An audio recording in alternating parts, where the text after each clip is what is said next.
Government shutdown, day 11, and that October 17th debt ceiling deadline still looming. That is unless both sides can agree to extend it. But if we don't do it, we just heard it won't be today. It won't be today. Important to remember here, the offer by House Republicans to push it back by 6 weeks carries a big caveat. The government would stay partially closed. Another big piece of this puzzle, Republican Congressman Paul Ryan, a man who may have actually managed to open the crack in the stalemate that has crippled our government. It happened at a meeting between House Republicans and the president late yesterday. But not everyone is happy with his emerging role here, nor with his plan, published in a Wall Street Journal op-ed. Senator Ted Cruz criticizing him for failing to mention one thing, and that is Obamacare.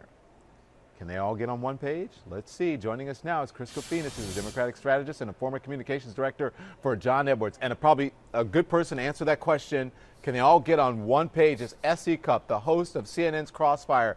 You wrote this article for CNN.com, and in it you say you support Cruz's effort to defund Obamacare, but you reject his criticism of Ryan. Why is that? Well, let's be clear. I've never been sanguine about Ted Cruz's strategy actually working, but I admire his stance, and he's doing what he was elected to do. It's not as if Ted Cruz and Rand Paul and Mike Lee sort of manifested out of thin air. They ran a campaign against Obamacare. They won those elections, and they're doing what they were brought there to do. Now, the divide in the Republican Party is not over policy. No Republican I know likes Obamacare. They all want it repealed. The divide is over tactics, and I don't like the tactics where senators like Ted Cruz or conservative groups get together and decide who's conservative enough and who isn't. And Paul Ryan's op-ed in the Wall Street Journal was not heretical to Ted Cruz's plan. It wasn't a betrayal of it. As they point out, it didn't even mention Obamacare. It was simply discussing another objective that Republicans and conservatives have put forward and how to get there. And I think for Ted Cruz's defenders to come out and swat him down as a rhino is really unproductive and frankly fairly childish. Okay, Chris, I'm going to get you, but I want you to clarify here, because people harp on certain statements sometimes. You're saying that they were elected to, they're doing what they were elected to do, shut down the government? No, as I said, they ran campaigns against Obamacare. They made promises to constituents that they would do everything they could to end it, repeal it, delay it, pick it apart, and that's exactly what they've done. Okay. Chris, how do you feel about Paul Ryan emerging as a potential negotiation leader here? Well, I guess in the land of the blind, the one-eyed man will see. I mean, when it comes to Congressman Ryan, who else can you, look for? If anyone wants to understand why the Republican Party is so difficult to negotiate with or have conversations with, how do you negotiate with a party that can't even decide who should be the negotiator? Who criticize anyone who even comes close to figuring out that maybe the smartest strategy in the world is not to shut down the government and risk a default and think there's not going to be some kind of political blowback or consequences. The notion that somehow Democrats are supposed to sit down and negotiate with a party or leadership that can't even figure out amongst itself what its tactics are, what its positions are, and that seemingly change on a day-to-day basis, it is a sad statement, but it is pretty easy to understand why we are in the position we are. I see you want to respond. Well, look, the predictions about how this would go, most people understood that President Obama would have absolutely no problem allowing the government to shut down because he knew it would be bad for Republicans. That is not true. That's just false. false. 100% true. It's not. No, it is not. It's absolutely false. Okay, hold on. Let me moderate here. Let me moderate here, Ms. Crossfire. Let me finish a sentence. No, I'm going to let you finish. But why did you say that's not true, Chris? And then, Essie, you can continue.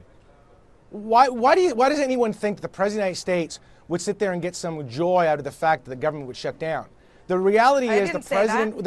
No, well, you think it was part of his strategy that he was more than happy or willing to let the government. What he was more than willing to let the government shut down? I am perfectly capable of explaining my point of view. I don't need either of you to put words in my mouth. If you just let me finish, I am I'd not putting explain. words in your mouth. I just want you. I want you to make one clear point. I want him to respond, and then I'll let you continue to make a I'm point, and then he can trying. respond. But I'm not putting words in your mouth. Don't say that, Essie. I'm not putting words in your mouth. Republican strategists Continue. from the beginning predicted that President Obama would allow a government shutdown because internally he understood rightly that it would be bad for Republicans. He's right about that. It's been bad False. for Republicans. Once again, false. Where Republicans have been right is that the president will not allow a debt ceiling default. And so that's where I think people like Paul Ryan are trying to Absolutely. steer the Hey, negotiation let her finish, and I'll let. Go ahead. toward that end, because the debt ceiling, whoever gets the short-term blame for a debt ceiling default, President Obama does not want to preside over that moment in American history. He's too smart for that. So some Republicans like Paul Ryan have been trying to steer the focus toward that. Okay, good. Go ahead, Chris. Well, this notion that President Obama wanted or allowed or was more than happy with the shutdown is nonsense. It's absolute nonsense. Understand that the position that the president was put in by the Republicans, in particular by the Speaker, and actually in defense of Speaker Boehner, who actually kind of feels sorry for because he can't control about 30 to 40 of his own members. The reality here, he's put in a position where first they wanted to fund Obamacare, then they wanted to delay Obamacare, and then they're not sure what they want to do. They just want some respect out of something. So the notion of putting any of this responsibility for the shutdown on the president or the president wanted to do this is nonsense. Now, in terms of the debt ceiling, again, here we are once again talking about something that if both sides were willing to sit down, in particular, I would say the Republicans were reasonable with the fact that, yeah, you want to talk about the deficit and debt? Yes, serious problems. We should address them. But Okay, maybe we Chris. should sit them and address them while the government isn't shut down and we face a default. But Essie, he has a point. That's what most Americans think, that people have a point about Obamacare. If they don't like it, then you can work it out. If you're upset over the debt ceiling, what have you, then you can work it out. But don't shut down the government. That's why the Republicans are losing traction, and the latest polls show it. Yeah, I'm not going to argue. And I said the shutdown is being pinned mostly on the Republicans. I think that was a predictable outcome. But I would remind you that most Americans also think that the debt ceiling should be attached to spending cuts. That is a feasible thing. Most Americans understand that. So you can play polls against each other. They don't like Obamacare, but they don't like the shutdown. They want the debt ceiling attached to spending cuts. I mean, there's a lot of sort of reaction that you could look at here. But I think the takeaway is that Republicans are divided on the tactics over how to achieve all the same things. All Republicans want entitlement reform, tax reform, spending cuts, deficit cuts, and to end Obamacare. We are absolutely divided, and I'm not saying this is a good thing. We are absolutely divided on how to achieve all of those things and in what order. Now, so here's the here's the Chris, takeaway. we've got to The run. take- If you can do it in 2 seconds. I will do it. One, The takeaway is that the Republicans are wrong two. about the positions, not the tactics. All right, that was 5 seconds, but I'll let it slide. Oh, Thank okay. you, Chris Kofinas. Thank you, Essie Cupp. Thanks. We asked our Twitter followers to send us some suggested questions for you. We got this one. I'll put it up on the screen. Ask Peter King when he is planning to switch parties. Okay, go ahead. No, I actually resent that question. I am a lifetime Republican. I was at Barry Goldwater rallies in the 1960s. I have a conservative rating of 75%, and I am absolutely proud to be Republican. There's nothing at all Republican about shutting down the government when you don't get what you want. There's nothing at all about a Republican about people like Ted Cruz and Rand Paul who want to filibuster against drones which defend America against terrorist attack. So no, as far as I'm concerned, those guys are the rhinos. I'm the real Republican. If you take a look at the government shutdown right now, all the talk about that, it's sort of really upstaged some of the glitches in the rollout of Obamacare. You oppose Obamacare, but a lot of people aren't necessarily paying attention to it because of this huge, and it's understandable, this huge fight over the government shutdown and raising the debt ceiling. How do you feel about that?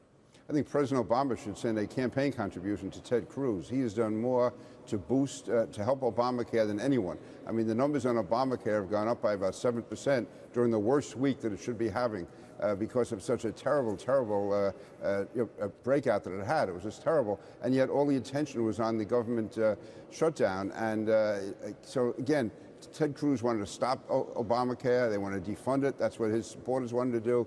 And instead, Obamacare is going ahead. It's being fully funded, and it is not getting the criticism that it should. If anything, its popularity is going up, which is really, really disgraceful.